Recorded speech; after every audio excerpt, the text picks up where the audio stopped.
Este audiolivro foi produzido pelo canal A Sociedade do Audiolivro. Narração de Youssef Barros. Para apoiar este projeto e manter viva a literatura imortal, acesse o Apoia-se. O link está na descrição. Se preferir, faça uma contribuição direta via Pix. A chave está na descrição. E o QR Code está visível agora na tela. Curta, comente e compartilhe este audiolivro com outros amantes da literatura. Seu apoio faz toda a diferença. Para uma experiência mais imersiva, recomendamos o uso de fones de ouvido. Dúvidas, parcerias ou contato profissional, veja as informações na descrição do vídeo. Muito obrigado por estar conosco. Desejamos a você uma excelente escuta e uma boa leitura.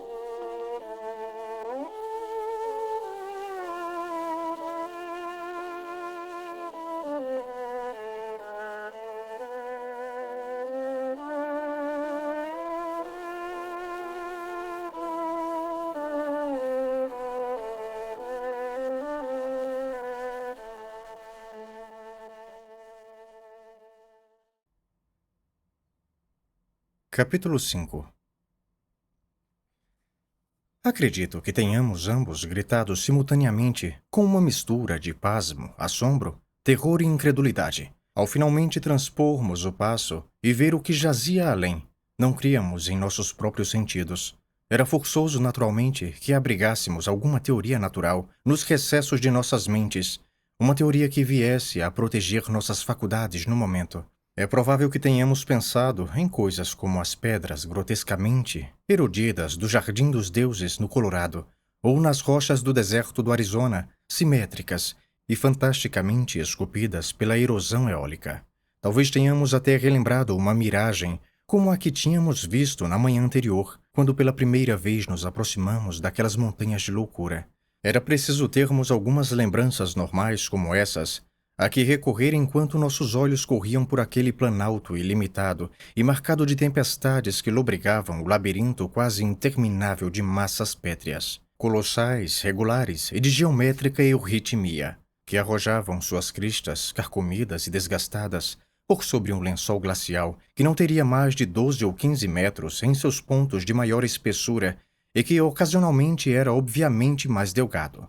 O efeito da visão monstruosa era indescritível, pois parecia fora de dúvida que em sua origem atuara alguma diabólica violação da lei natural. Ali num altiplano infernalmente antigo, a nada menos de 6.000 metros de altitude, e num meio climático vedado à vida desde uma era pré-humana, a não menos de 500.000 anos, estenda-se quase até o limite da visão um entrelaçamento ordeiro de pedras que só o desespero da legítima defesa mental poderia deixar de imputar a uma causa consciente e artificial.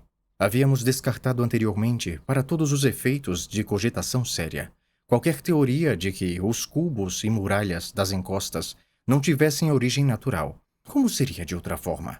Se o próprio homem mal poderia ser diferenciado dos grandes macacos à época em que aquela região sucumbira ao presente reino ininterrupto de morte glacial. No entanto, agora a razão parecia irrefutavelmente abalada, pois aquele emaranhado ciclópico de blocos aplainados, recurvados e dispostos em ângulos, possuía características que invalidavam todo e qualquer refúgio seguro. Era com inescapável clareza a cidade blasfema da miragem, numa realidade crua, objetiva e inelutável. Aquele prodígio maldito tivera, afinal, um fundamento material. Uma camada horizontal de poeira de gelo pairava suspensa na atmosfera superior, e aquela chocante sobrevivência de pedra havia projetado sua imagem para o outro lado das montanhas, obedecendo às leis simples da reflexão. O fantasma, naturalmente, chegara a nós distorcido e exagerado, exibindo ademais coisas que a fonte real não continha. Agora, porém, vendo-lhe a fonte real, nós a julgávamos ainda mais tétrica e ameaçadora que a sua imagem distante.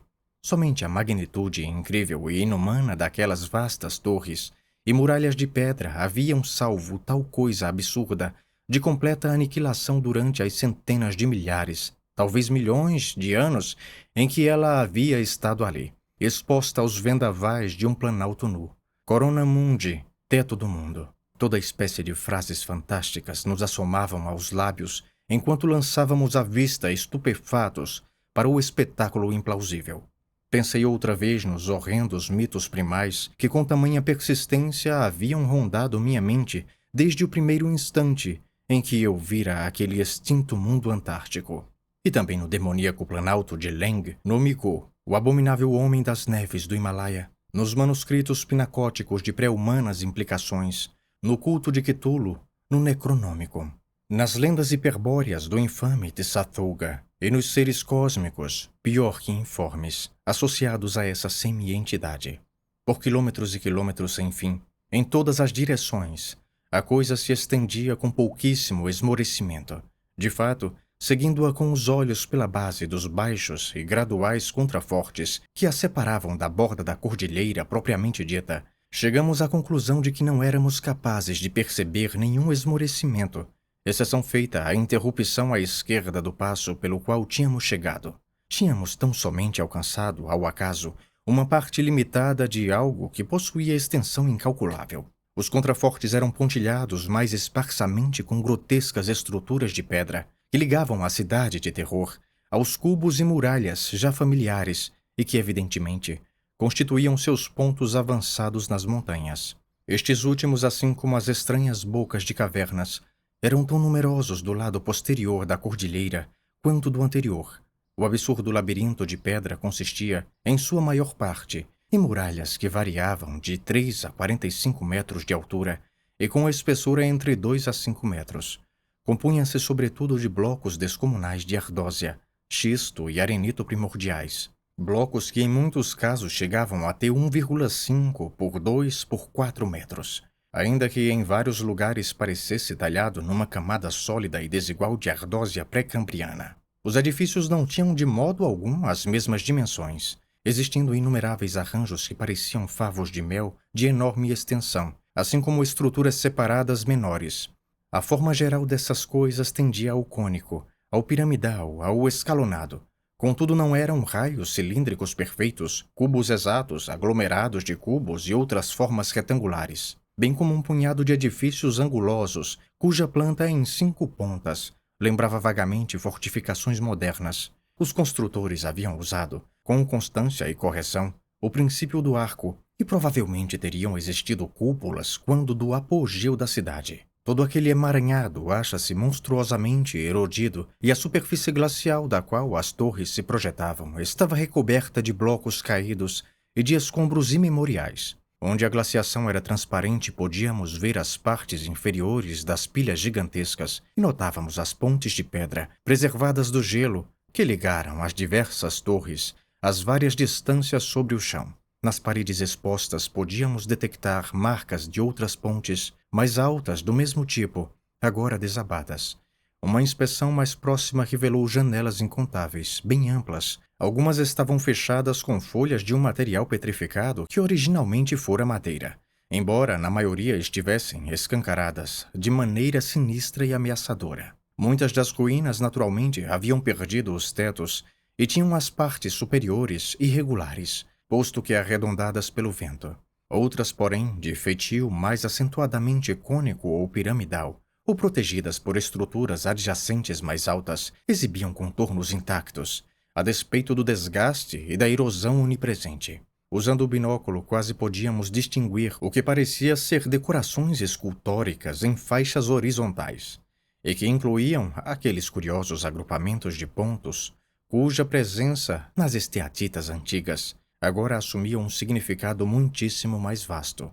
Em muitos sítios, os edifícios eram uma ruína completa, e o lençol de gelo achava-se profundamente rasgado, por várias causas geológicas. Em outros lugares, a cantaria encontrava-se desgastada até o nível da glaciação.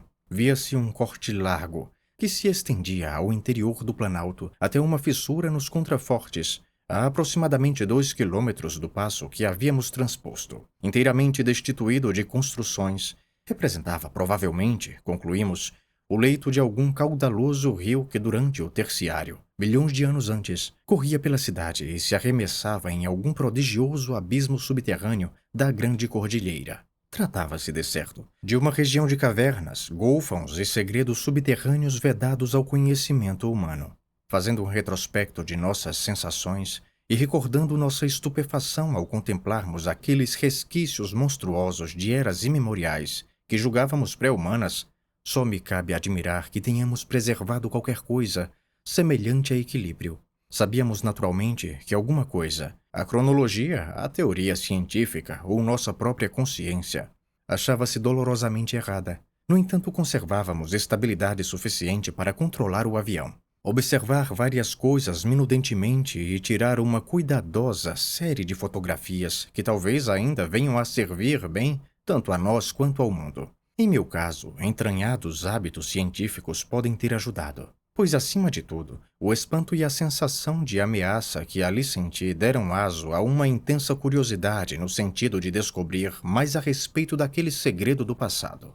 Saber que espécie de seres havia construído e habitado aquele lugar inestimavelmente gigantesco, determinar qual relação poderia ter tido tal singular concentração de vida com o mundo geral de seu tempo ou de outros tempos.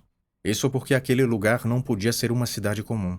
Devia ter constituído o núcleo e o centro primordiais de algum capítulo arcaico e inacreditável da história do mundo, cujas ramificações externas, só baçamente relembrado nos mais obscuros e distorcidos mitos, haviam se desvanecido inteiramente em meio ao caos de convulsões terráqueas, muito antes que qualquer raça humana que conhecemos houvesse ascendido a um grau acima dos símios. O que se esparramava ali era uma megalópole paleoarcaica em comparação à qual sítios legendários como a Atlântida e a Lemúria, Comório e o Zudarium, ou Latoei na terra de Omar, são coisas recentes de hoje, nem mesmo de ontem, uma megalópole parelha com blasfêmias pré-humanas, das quais só se fala em sussurros, como Valúzia, Relié, Ib da terra de Minar, e a cidade inominada da Arábia deserta.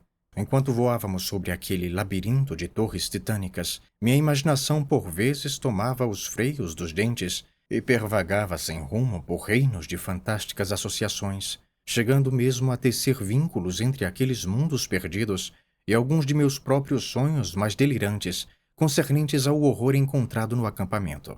No interesse de decolarmos com menos peso, o tanque de combustível do avião tinha sido enchido só parcialmente. Daí termos de levar a cabo nossa exploração com cautela.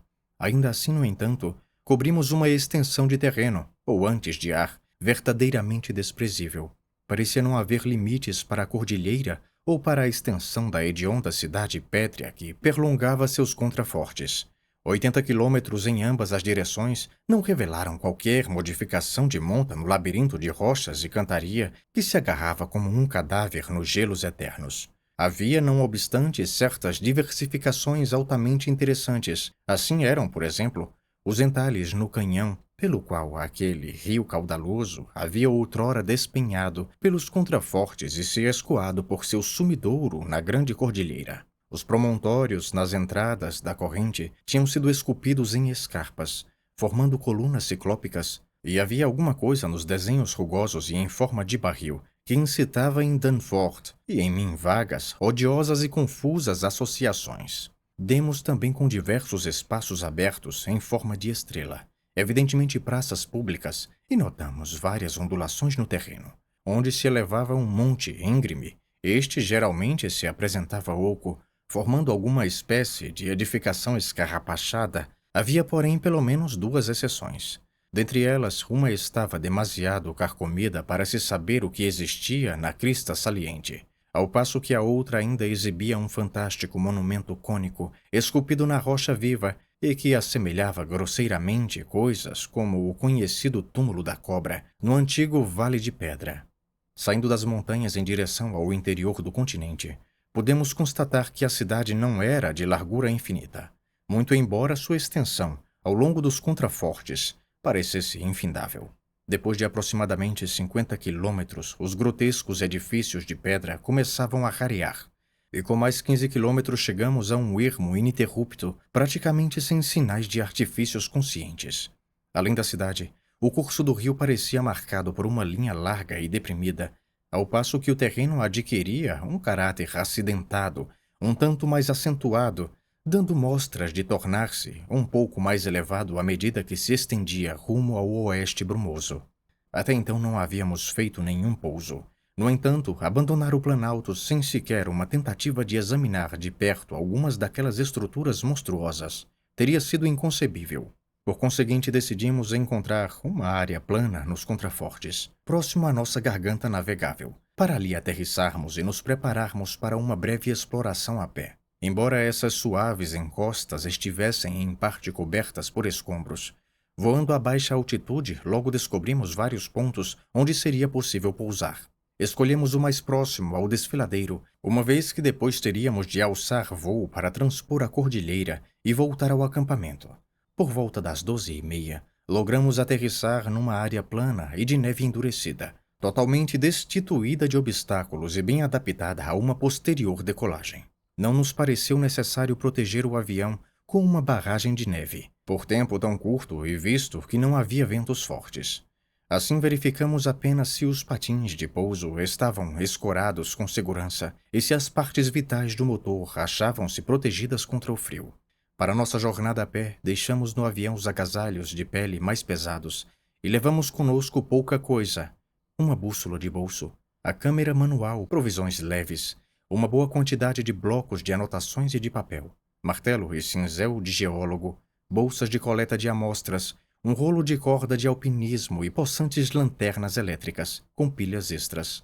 Tal equipamento fora trazido no avião na expectativa de que pudéssemos efetuar um pouso, tirar fotografias no chão, fazer desenhos e esboços topográficos, assim como coletar amostras de rochas em alguma encosta nua, afloramento ou caverna na montanha. Por sorte, tínhamos um suprimento extra de papel que podíamos rasgar, colocar numa bolsa sobressalente e utilizar para assinalar nosso percurso em qualquer labirinto em que pudéssemos entrar. Esse suprimento de papel tinha sido trazido para o caso de localizarmos algum sistema de cavernas em que o ar estivesse suficientemente calmo para permitir esse método rápido e fácil de marcar caminho, ao invés do método usual de gravar marcas em rochas.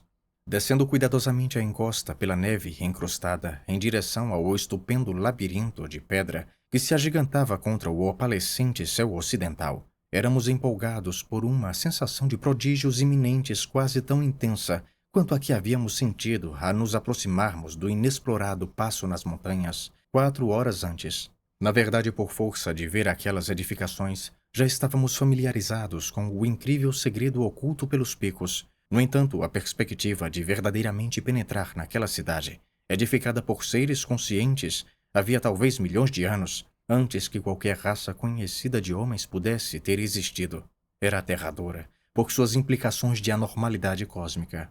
Embora a rarefação do ar naquela altitude assombrosa tornasse a movimentação mais difícil que de costume, tanto Danforth quanto eu sentíamos-nos muito bem, à altura de quase qualquer tarefa que se nos deparasse. Foi preciso apenas alguns passos para nos levar a uma ruína informe, arrasada ao nível da neve. Ao passo que cerca de 50 ou 70 metros adiante havia uma muralha imensa, sem teto, ainda intacta em seu delineamento gigantesco de 5 pontas e que se erguia a uma altitude irregular de pouco mais de 3 metros em média. Caminhamos em sua direção e quando por fim pudemos tocar-lhe os desgastados blocos ciclópicos, sentimos havermos estabelecido uma ligação sem precedentes e quase blasfema com eras esquecidas, normalmente vedados à nossa espécie.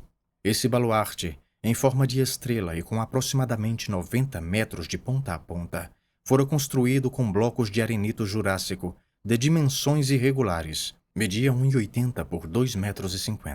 Havia uma fileira de seteiras ou janelas com cerca de 1,20 metro de largura e 1,50 de altura, espacejadas com grande simetria ao longo das pontas da estrela e em seus ângulos interiores, e com a parte inferior a cerca de 1,20 metro da superfície de gelo. Olhando por essas aberturas, podemos ver que a parede não teria menos de 1,50 metro de espessura, que no interior não subsistiam quaisquer divisões e que restavam vestígios de entalhes ou baixos relevos em frisas nas paredes interiores. Fatos que na realidade já tínhamos quase percebido anteriormente ao passarmos em baixa altitude por aquela bastida e outras semelhantes. Ainda que originalmente devessem existir partes mais baixas, todos os traços dela estavam agora inteiramente escondidas pela profunda camada de gelo e de neve naquele local, Entramos engatinhando por uma das janelas e em vão tentamos decifrar os desenhos murais quase apagados. Porém, não tentamos perturbar o piso de gelo. Nossos voos de reconhecimento haviam mostrado que muitos edifícios na cidade propriamente dita estavam menos entulhados de gelo e talvez pudéssemos encontrar interiores inteiramente limpos, pelos quais poderíamos chegar aos verdadeiros pavimentos térreos, se entrássemos em edificações que ainda conservassem teto. Antes de deixarmos o baluarte, fotografamo-lo cuidadosamente e estudamos sua obra de cantaria, não revestida, com total desnorteamento. Manifestamos desejo de que Papoudi estivesse conosco, pois seus conhecimentos de engenharia poderiam ter nos ajudado a imaginar como aqueles blocos titânicos tinham sido manejados na época inacreditavelmente remota em que a cidade e suas cercanias haviam sido edificadas. A caminhada de quase 1 quilômetro em costa abaixo, até a cidade propriamente dita, com o vento uivando selvaticamente nos picos às nossas costas, foi algo cujos pormenores, mesmo os mais ínfimos, hão de ficar para todo sempre gravados em minha memória. Somente em pesadelos fantásticos poderiam quaisquer seres humanos, salvo Danforth e eu, conceber tais efeitos óticos. Entre nós e os vapores em revolução a oeste, jazia aquele entrelaçamento monstruoso de escuras torres de pedra, cujas formas outrées e incríveis voltavam a nos aturdir a cada novo ângulo de visão. Era uma miragem em pedra sólida, e não fossem as fotografias, ainda hoje eu duvidaria que tal coisa pudesse existir. O tipo geral de cantaria era idêntico ao do baluarte que tínhamos examinado pouco antes, mas as configurações urbanas superavam qualquer descrição.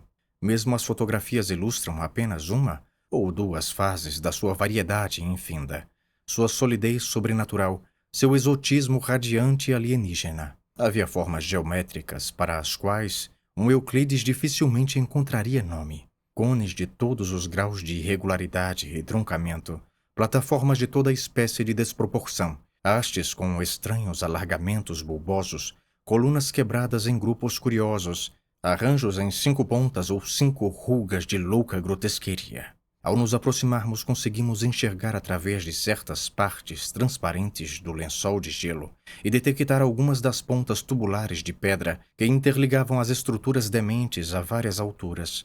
Quanto a arruamentos, parecia-nos não existirem, e o único espaço aberto situava-se a aproximadamente 1,5 quilômetro à esquerda, onde o antigo rio sem dúvida havia atravessado a cidade, em direção às montanhas. Com auxílio dos binóculos, constatamos que as faixas externas e horizontais de esculturas, quase obliteradas, e os agrupamentos de pontos eram comuníssimos e quase podíamos visualizar que aspecto teria tido outrora a cidade. Muito embora a maioria dos telhados e as coroas das torres tivessem necessariamente desabado. De geral, a cidade fora um emaranhado complexo de aleias e caminhos tortuosos, sempre como canhões profundos, sendo alguns pouco mais que túneis, a conta das obras de cantaria em balanço e das pontes em arco, agora esparramada sobre nós. Ela avultava como uma fantasia de sonho que tinha como fundo a névoa a oeste, através de cuja extremidade setentrional o baixo e avermelhado sol antártico do começo da tarde se esforçava por penetrar. E quando por um instante esse sol encontrava uma obstrução mais densa e fazia mergulhar o cenário numa sombra efêmera, o efeito era de uma ameaça sutil que jamais poderei ter esperança de pintar com palavras. Até mesmo os uivos e sibilos suaves do vento nas gargantas profundas da cordilheira às nossas costas ganhavam um tom mais desvairado de deliberada malignidade. A última etapa de nossa descida até a cidade foi invulgarmente íngreme e abrupta. Um afloramento rochoso no ponto em que o declive se alterava levou-nos a pensar que no passado existira ali uma esplanada artificial. Sob o gelo, acreditávamos, deveria haver um lance de degraus ou coisa equivalente. Quando finalmente mergulhamos na cidade propriamente dita, tropeçando em escombros e sobressaltando por causa da proximidade opressiva e da altura acachapante dos onipresentes destroços e das paredes esburacadas, nossas sensações mais uma vez chegaram a tal intensidade que assombra-me o grau de autocontrole que conservávamos.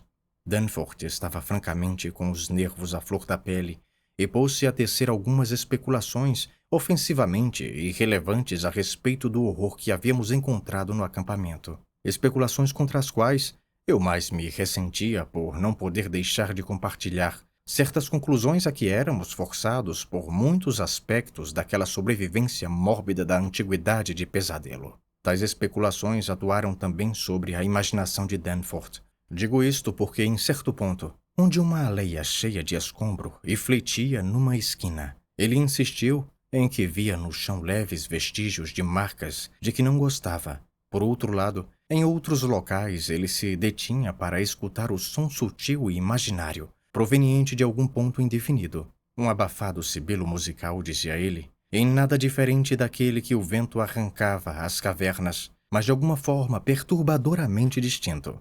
O incessante motivo de 5 pontas da arquitetura circundante e dos poucos arabescos murais discerníveis tinha um efeito vagamente sinistro, a que não nos podíamos furtar, e nos propiciava algo como que uma terrível certeza subconsciente com relação às entidades primais que haviam erguido aquele lugar sacrílego e nele habitado. Não obstante, nossas almas científicas e aventureiras não estavam inteiramente mortas e mecanicamente levávamos avante nosso programa de obter amostras de todos os diferentes tipos de rochas representados na cantaria. Desejávamos colher um conjunto bastante completo deles, a fim de melhor inferir a idade do lugar.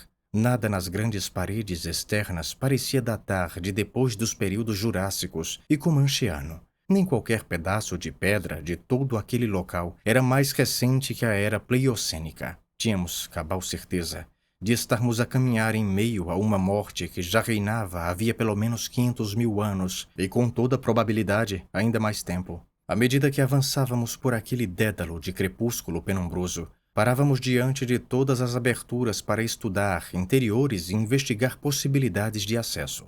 Algumas estavam além de nosso alcance, ao passo que outras levavam apenas às ruínas obstruídas pelo gelo, tão vazias quanto o baluarte da montanha. Uma delas, ainda que espaçosa e promissora, dava para um abismo aparentemente sem fundo, sem qualquer meio visível de descida.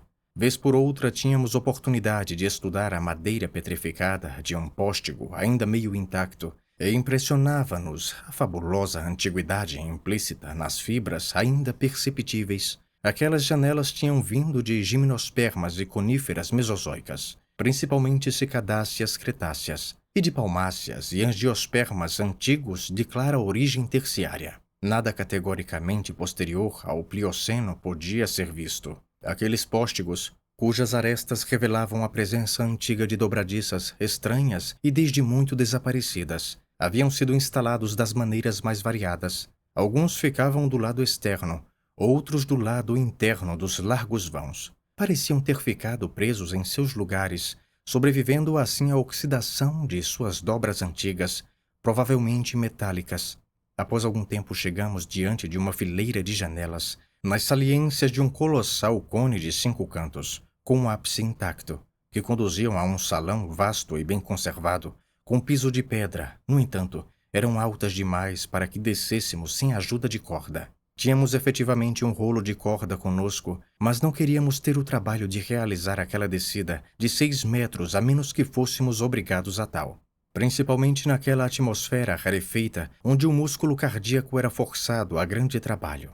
Aquela sala enorme seria de certo um salão de reunião, e nossas lanternas revelavam esculturas majestosas dispostas em torno das paredes, em largas faixas horizontais, separadas por frisas igualmente largas de arabescos convencionais. Tomamos nota cuidadosamente daquele lugar, tencionando entrar ali, a menos que encontrássemos o interior de acesso mais fácil. Por fim, entretanto, encontramos exatamente a abertura que desejávamos, uma arcada com cerca de 1,80 m de largura e 3 metros de altura, que marcava a antiga extremidade de uma ponte suspensa que havia passado por cima de uma aleia, a cerca de 1,50 m, sobre o atual nível do gelo. Essas arcadas, naturalmente, ficavam em linhas com pavimentos superiores, e nesse caso ainda subsistia um dos pavimentos. O edifício a que assim se tinha acesso era uma série de plataformas retangulares à nossa esquerda, dando para o oeste, o que ficava do outro lado da aleia, e na qual se abria a outra arcada, era um cilindro decrépito, sem janelas e com uma curiosa protuberância a cerca de 3 metros acima da abertura. O interior estava escuro e a arcada parecia abrir-se para um barato de vazio ilimitado. Uma pilha de escombros fazia com que o acesso ao vasto edifício da esquadra fosse ainda mais facilitado. Ainda assim, por um momento hesitamos antes de tirarmos proveito da oportunidade, porque tanto havíamos ansiado. Muito embora nós nos houvéssemos aventurado a entrar naquele labirinto de arcaico mistério, era preciso renovada força de vontade para nos dispormos a realmente penetrar no interior de um edifício completo e superstite de um fabuloso mundo antigo cuja natureza a cada instante tornava-se-nos mais horrendamente clara.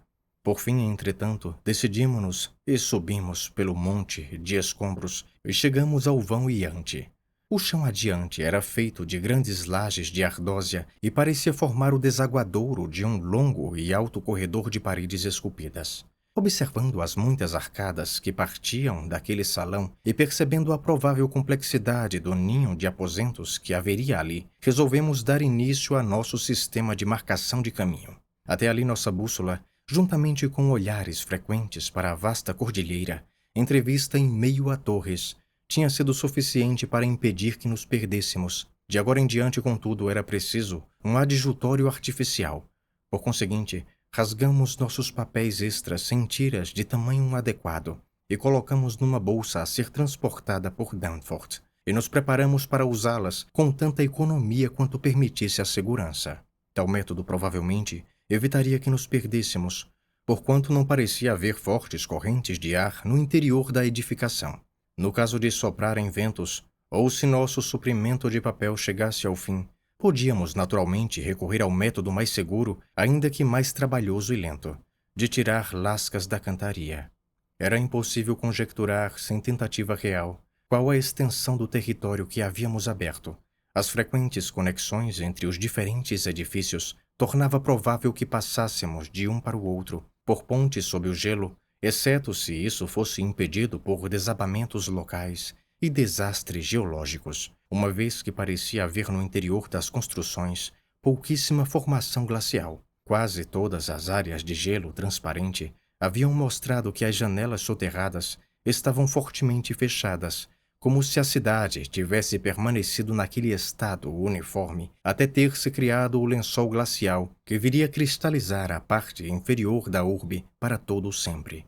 Com efeito, tinha-se a curiosa impressão de que o lugar fora voluntariamente fechado e evacuado em alguma era vaga e antiga, ao invés de sacudido por qualquer calamidade súbita ou mesmo por uma gradual decadência. Porventura, o advento do gelo fora previsto e uma população desconhecida abandonara em massa o lugar para buscar um abrigo menos condenado. As precisas condições fisiográficas que cercaram a formação do lençol glacial naquele ponto teriam de esperar solução posterior. Não havia ocorrido, com toda certeza, uma hecatombe repentina. Talvez a pressão de neves acumuladas tivesse sido seu causador, ou, quem sabe, uma cheia de rio ou o estouro de uma antiga represa glacial na cordilheira houvessem contribuído para criar a situação especial que agora se observava. A imaginação era capaz de conceber quase tudo com aquele lugar.